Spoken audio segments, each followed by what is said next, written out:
आज हम आपको बताएंगे कि किस समय माँ सरस्वती हमारे जुबान पर विराजमान होती है। माँ सरस्वती हर इंसान के जुबान पर विराजमान होती है, लेकिन वह कब किस समय हमारे जुबान पर विराजमान होती है, यदि यह रहस्य हमें मालूम हो जाए तो हम अपना भाग्य उदित कर सकते हैं, अपना भाग्य बदल सकते हैं, अपना जीवन ही बदल सकते हैं।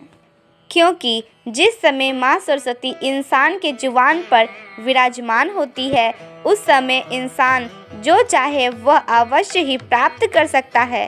प्रिय दर्शकों, जिस वक्त माँ सरस्वती मनुष्यों के जुबान पर विराजमान होती है, उस वक्त वह मनुष्यों को जो चाहिए वह प्राप्त कर सकता है। उसके मुख से निकला हुआ हर शब्द सत्य होता है, उसे कोई नहीं टाल सकता। आपने कभी कभी ऐसा देखा होगा या सुना होगा, यदि आप किसी व्यक्ति से बात करते हैं और सामने वाला व्यक्ति आपके मुख की बात कह दे, आपकी मन की बात कह दे, आप बड़े आश्चर्यचकित हो जाते हैं उस वक्त कि यह बात मैं सोच रहा था, मगर सामने वाला व्यक्ति ने कैसे कह दिया। यह बात तो मेरे दिमाग में थी, मगर सामने वाले व्यक्ति के दिमाग में भी वही बात कैसे आ सकती है। प्रिय दर्शकों, यह भी माँ सरस्वती का ही चमत्कार है। प्रिय दर्शकों, माँ सरस्वती इंसान के जुबान पर 3 बार विराजमान होती है। यह हर किसी को मालूम नहीं होता। केवल यह समय मालूम कर लेने से व्यक्ति अपना पूरा जीवन ही बदल सकता है। तो चलिए हम आपको बताते हैं कि किस समय माँ सरस्वती हमारे जुबान पर विराजमान होती है। यह बताने से पहले मैं आप सभी का बहुत बहुत धन्यवाद देना चाहती हूँ कि आपने मुझे इतना सपोर्ट किया है, मेरे YouTube चैनल को अपना बनाया, हमारा YouTube चैनल को सब्सक्राइब करके। और यदि आप में से कोई भी हमारे YouTube चैनल पे फर्स्ट टाइम विजिट कर रहे हैं तो प्लीज़ हमारे चैनल को सब्सक्राइब करें। यह वीडियो पसंद आए तो लाइक करें, शेयर करें और कमेंट ज़रूर करें। तो चलिए हम आपको बताते हैं कि किस समय माँ सरस्वती हमारे जुबान पर विराजमान होती है। पहला समय है ब्रह्म मुहूर्त में। ब्रह्म मुहूर्त यानी 3 बजे से 5 बजे का समय। यदि कोई व्यक्ति ब्रह्म मुहूर्त में उठकर माँ सरस्वती भगवती का आराधना करता है, उनकी पूजा करता है, उनका ध्यान करता है, उसकी जुबान पर माँ सरस्वती विराजमान हो जाती है। कभी कभी आपने ऐसा देखा होगा या सुना होगा कि कोई व्यक्ति कुछ कहता है और वह सत्य हो जाता है और हम आश्चर्य हो जाते हैं। यह भी माँ सरस्वती का ही चमत्कार होता है, माँ भगवती का ही कृपा होता है। इसीलिए यदि आपको अपना मनोकामना पूरा करना हो तो आप भी ब्रह्म मुहूर्त में उठे, स्नान आदि से निवृत्त होकर पूजा पाठ करके माँ सरस्वती का ध्यान करें। अथवा आपसे इतना संभव नहीं है तो आप सोए सोए बिस्तर पर भी माँ सरस्वती का ध्यान कर सकते हैं, उनका आवाहन कर सकते हैं और आवाहन करते हुए अपने मनोरथ बोल सकते हैं।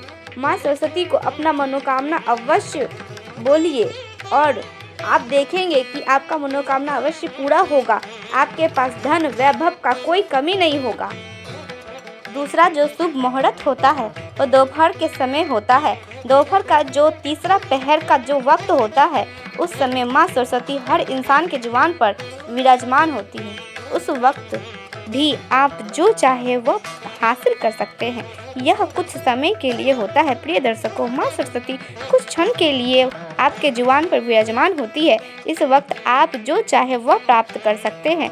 यह सब हमारे पुराने शास्त्रों में, ग्रंथों में लिखा हुआ है। जिस समय माँ सरस्वती हमारे जुबान पर विराजमान होती है, उस वक्त हमें स्वयं को भी पता नहीं होता कि हम क्या कहने जा रहे हैं और वह कही हुई बात सत्य हो जाती है। यह चमत्कार माँ सरस्वती भगवती का ही होता है। तीसरा जो समय है वह रात्रि के तीसरे पहर का होता है। रात्रि के तीसरे पहर में जो पहर में भी माँ सरस्वती हमारे जुबान पर विराजमान होती है। यदि इस समय भी आप अपना मनोकामना बोले तो भी आपका मनोकामना पूर्ण होता है। उस वक्त आपका कहा हुआ, आपके मुख से निकला हुआ हर शब्द सत्य हो जाता है। प्रिय दर्शकों, माँ सरस्वती भगवती की कृपा पाने के लिए आपको इन चीज़ों का पालन करना चाहिए, यानी प्रातःकाल ब्रह्म मुहूर्त में उठना, माँ सरस्वती का ध्यान करना, उनका नाम का जप करना, उनका ध्यान करना। यदि आप ऐसा करते हैं तो माँ सरस्वती भगवती की कृपा होगी और आपके मुख से इन 3 चमत्कारी समय का शुभ और मंगलमय कामना स्वयं ही आ जाएगा और आपका मनोकामना अवश्य ही सत्य होगा। कभी भी असत्य नहीं हो सकता, क्योंकि उस समय आप पर स्वयं माँ सरस्वती भगवती की कृपा होगी। आप बड़े बड़े ग्रंथों की भी रचना कर सकते हैं, भविष्यवाणी कर सकते हैं, किसी का भी भूत भविष्य आप आराम से बता सकते हैं। जब आप पर माँ सरस्वती भगवती की कृपा से आपको सिद्धि प्राप्त होगी, जब आपको माँ सरस्वती भगवती की कृपा से सिद्धि प्राप्त होगी, तब आपके लिए कुछ भी असंभव नहीं होगा। मध्य रात्रि का जो तीसरा समय होता है, उस वक्त भी आप माँ सरस्वती भगवती का ध्यान कर सकते हैं। आप माँ सरस्वती को सिद्धि प्राप्त कर सकते हैं। प्रिय दर्शकों, हमारे शास्त्र, हमारे ग्रंथ कभी भी झूठ नहीं बोलते। जो भी हमारे शास्त्र, हमारे ग्रंथ कहते हैं, वह हमेशा सत्य ही होता है और यह सभी बातें हमारे ग्रंथ और शास्त्रों में ही वर्णित है। इसलिए भी आपने यह सुना होगा कि हमें अपने मुख से कभी भी अपशब्द नहीं बोलना चाहिए, सदैव ही अच्छा बोलना चाहिए। जब हम अच्छा बोलेंगे और अच्छा होगा ही होगा और हमें अच्छा लगेगा। हमारे साथ अंत तक बने रहने के लिए आप सभी प्रिय दर्शकों का बहुत बहुत धन्यवाद। आप हमारे वीडियो को लाइक करें, शेयर करें, सब्सक्राइब करें और कमेंट में जय माँ सरस्वती जरूर लिखें। धन्यवाद।